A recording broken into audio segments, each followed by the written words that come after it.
আগে থেকে দাঁড়িয়ে আছি। আমরা মনে অনেক আশা নিয়ে কলকাতা রাজবাড়িতে খেতে এসেছিলাম। তোমাদের একটু কন্ডিশনটা দেখাচ্ছি, দেখো।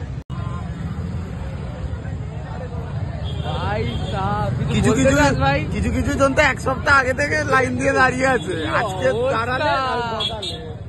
চলো তোমাদের একটু লাইনটা ঘুরিয়ে নিয়ে আসি। এই হলো কলকাতা রাজবাড়ি। আসলে এখানে 1000 টাকার থালিটা 300 টাকায় দিচ্ছিল, সেই জন্য লোক টেনেছে। দেখো শুধু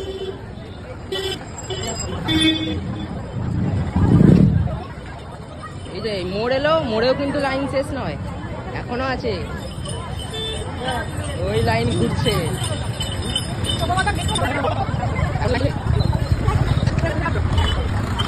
লাইন চলছে, আমি কিন্তু অলরেডি 100 মিটার চলে এসেছি। এই এখানে এসে লাইন শেষ, তাহলে বলো আমরা কি খেতে ঢুকবো? এ তো কাল ভোরে শেষ হবে মনে হয়। আমরা এখন কারি মিঠে চলে এসেছি, গরম গরম মাটন বিরিয়ানি, আহা নালি পিস, সুন্দর ধোঁয়া উঠছে। একটু নাচিয়ে দাও না নালিটাকে। বাবা ফলফলে ঝুলঝুলে মাটন, সব ফুড ব্লগারদের থেকেই শেখা।